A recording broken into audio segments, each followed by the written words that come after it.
Should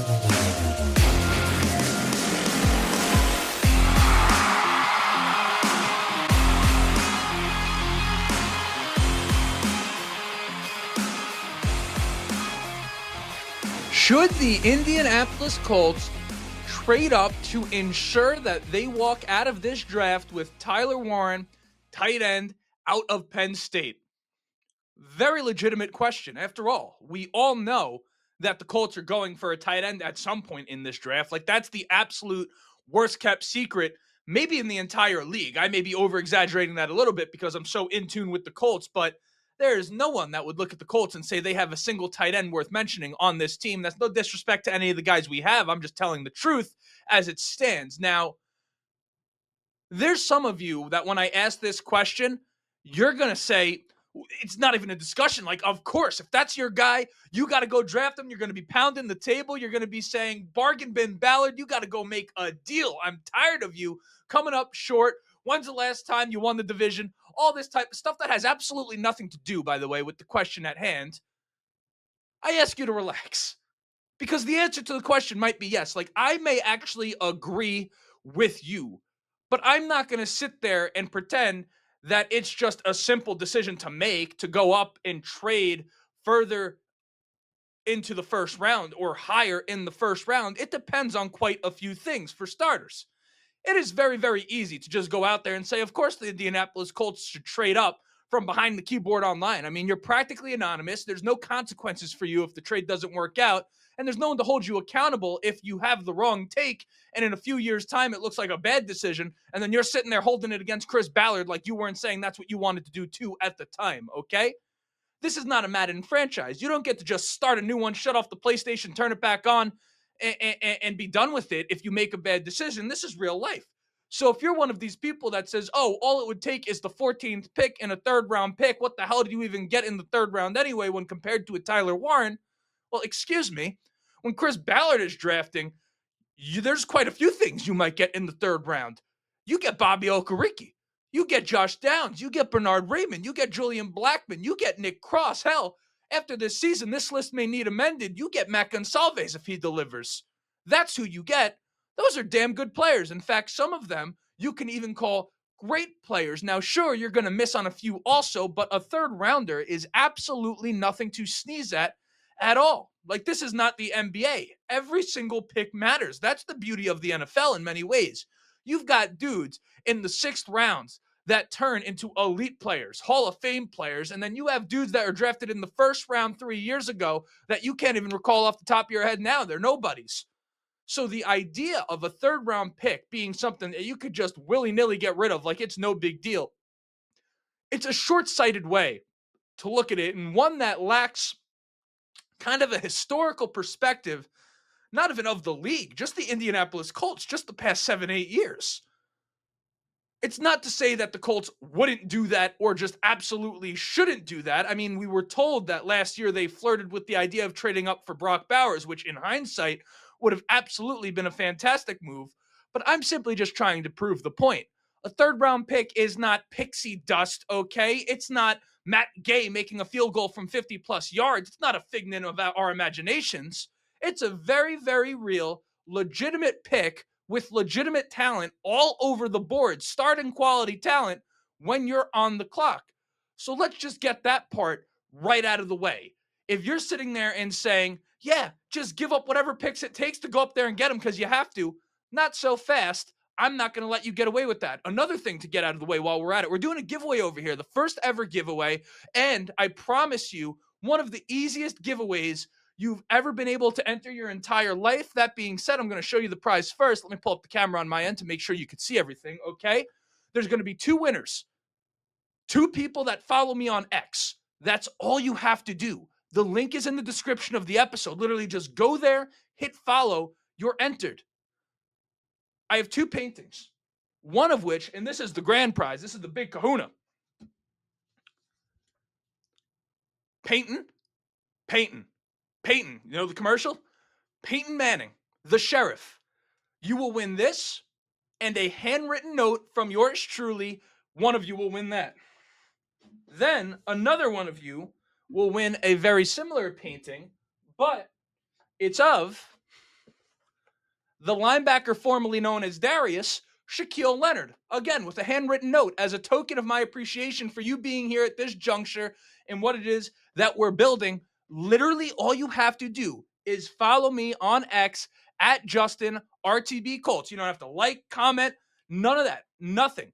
Just follow me and you're entered, winner announced on the show Monday, April 28th. That's the first Monday after the draft. I'll be plugging this every single day from here on in. Listen, these paintings worth over $100 each. There's no reason for you not to enter this giveaway, just to be 100% honest with you. No reason at all. I mean, and I don't just say this because I'm the one running the giveaway. If I was you, I'd enter the giveaway. But enough of that. Okay. While we're here, might as well get it out of the way. I got to introduce myself. My name is Justin. This right here is the Riding the Bench Colts podcast. As always, ask everyone watching and enjoying the show. Go ahead, shoot a like. It's going to help me get out to as many Colts fans as humanly possible. Of course, subscribe if you want to be a part of the journey. We're on our way to 4,000. 4,000 subscribers over here on the YouTube channel. We want to get there by the start of next season. So if you keep coming back, enjoying the content, or perhaps today's the first day and you're enjoying what it is that you're hearing, go ahead, get that done, hit that subscribe button, and you'll never miss an episode again. If not, no pressure. I'll be here doing this for a very, very long time. You could do it next time, okay? Audio listeners, leave a five-star review. Let the people know how much you're enjoying the show. Big goal for me to grow things on that side of the whatever you want to call it, on the audio side.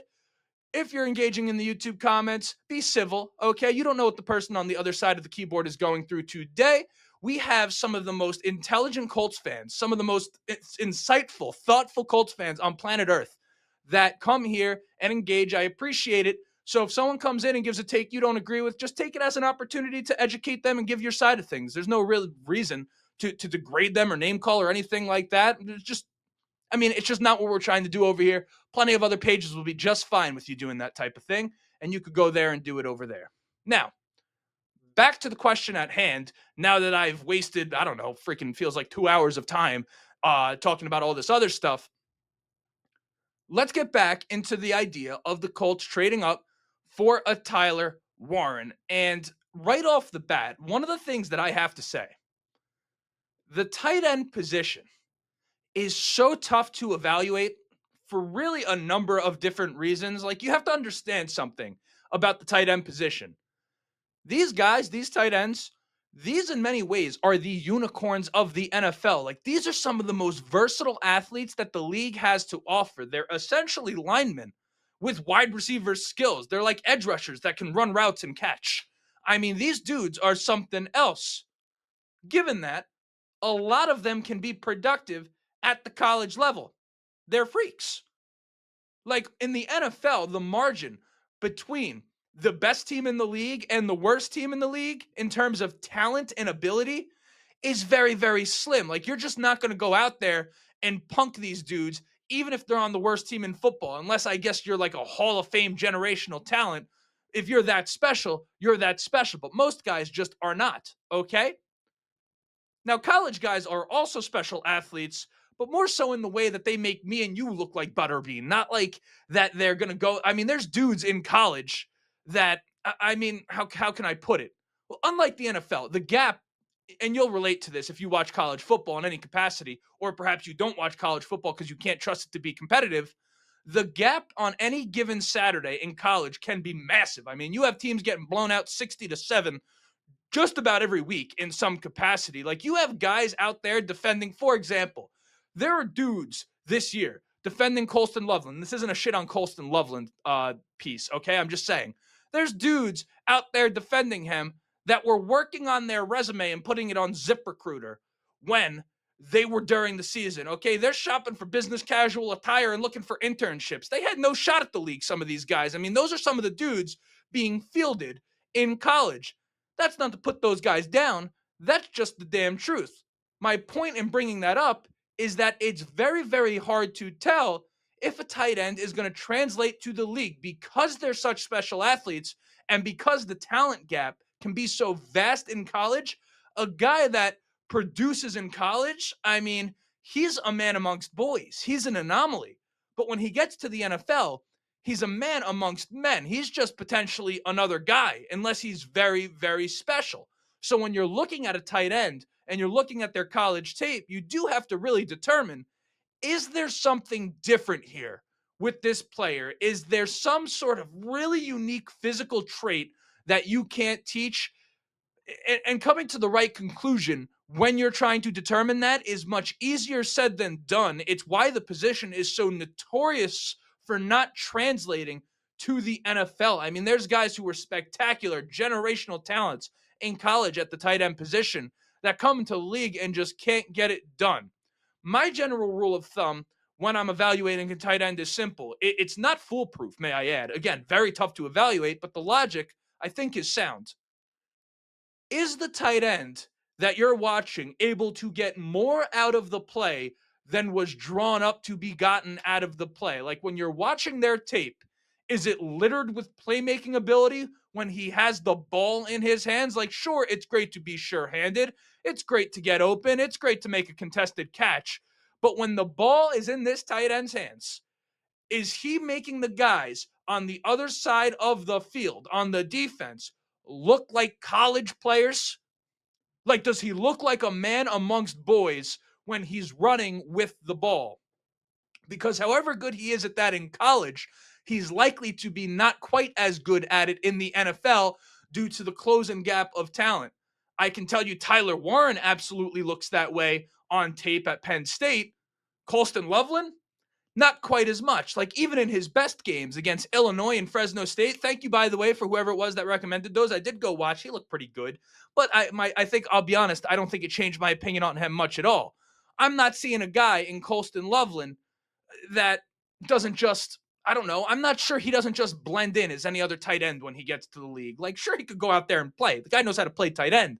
But do I think he's a difference maker for the Indianapolis Colts? Not quite. So my point in even talking about all of that is one of the factors is this for the Indianapolis Colts. If you're talking about trading up for Tyler Warren, how much better do you view him than a Colston Loveland or even a Mason Taylor? Like if you think he is much better than the rest of the field, you probably want to at least make the phone call about trading up because at that point you're looking and saying there's no one near him in this class. If you don't see all that much of a difference, if you disagree with me and you're Chris Ballard, you're Shane Steichen and company, and you're looking at Colston Loveland and Tyler Warren and saying, we don't see exactly how much of a gap there actually is here. Like we view these guys kind of similarly. Then, I mean, listen, at that point, you just stay put and you take Loveland, who almost will certainly be there with the 14th overall pick, which I think is all the evidence you need. By the way, like Tyler Warren, we're basically sure is not going to be there, or we feel like we're sure, but we know Colston Loveland's going to be there. I think that in of itself speaks to the discrepancy between those two players, but that's neither here nor there. The consensus has been wrong before. I've been wrong before, particularly when it comes to the draft. When it comes to the Indianapolis Colts specifically as it pertains to them in the season, I've never been wrong about that team in my entire life. But the draft, there's a little bit of margin for error. Another factor you have to consider if you're the Indianapolis Colts. Do you have reason, if you're Chris Ballard, to believe that you can trade back with Philly or Baltimore? Word out of Philly right now, and thank goodness, by the way, for my buddy Asif over at the Riding the Bench Eagles podcast, because I have all types of Eagle intel. The word right now is that it's basically assumed that they're going to go on the defensive interior or for a pass rusher in the first round. We're also hearing that the Falcons, who have the 15th overall pick, are all in on pass rushers. Well, the Colts have the 14th overall pick, and the Falcons have the 15th overall pick. If the Eagles, for example, happen to be in love with one of these pass rushers, moving up past Atlanta makes very, very good sense. And we know that the Colts and the Eagles have done a lot of business in the past. There's a really deep-rooted relationship between those two organizations. Now, what would that deal look like? Well, would the Colts get Dallas Goedert and a first-round pick for the 14th overall pick? Yeah, I think they would. Keep in mind, before you say there's no way the Eagles would give that much up, Dallas Goedert right now in Philly is as good as gone. Like, if you're Philly, they're right now speaking about him in the past tense. I mean, they've brought in 3 tight ends this offseason, one of which is former Colt Kylan Granson. So for them, it would practically be moving up for free. For the Colts, it's getting a stud tight end and keeping a first rounder. And then you find yourself in a position to maybe get a Carson Schlesinger, get a Tyler Booker at guard at the end of the first round or another lineman, and kind of allow yourself a little bit more flexibility as to what positions you're trying to draft, because as much as everyone's getting caught up in the idea that you need a tight end, there's a number of things that the Colts can use. Linebacker for sure. A little bit of shoring up on the offensive and defensive line certainly wouldn't hurt either. And finally, and perhaps the most obvious part of this question, which is of course why I'm saving it till the end, because I definitely thought that through. You do have to ask yourself, if you're the Indianapolis Colts, where exactly do you need to trade up to get Tyler Warren? Like, do you have to go past the Jets? Like, are the Jets going to take him at number 7? Do you have to trade up to the 6th overall pick to go out there and draft a tight end? Because if you do, listen, I love Tyler Warren. I think he's a stud of a player. I'm out. If you're talking about the 6th overall pick, I'll be 100% honest with you. The 9th pick, got to get past the Bears. That seems a little bit more reasonable, but I don't know. I'm just not sure that this team is in a position to be giving up day 2 picks just for the sake of getting a tight end when you have guys like Mark Andrews and Dallas Goedert who are likely going to be available for 5th or 6th round picks. Listen, there's going to be a class of tight ends next year as well. It's not like this is the last draft with tight ends coming out. I mean, it just is what it is on that front. Again, not saying they should not trade up for Tyler Warren, but I suppose my conclusion is I'm certainly not saying they should trade up for Tyler Warren. So we're going to see what they do, and we'll go from there. Curious what you think about that. Did I change your perspective? Did I not change your perspective? Were there things that I said that you didn't consider? Curious where you stand on the Tyler Warren situation. Would you be opposed to trading up? Or are you kind of just like, just stay at 14 and see what happens? I don't know. Your guess as good as mine.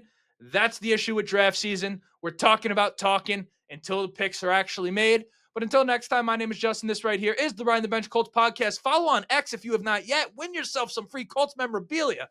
One person wins a Shaquille Leonard painting. Another one wins a painting of Peyton, the sheriff, with a handwritten note from me. All you have to do, follow on X. Link in the description. Thank you very much.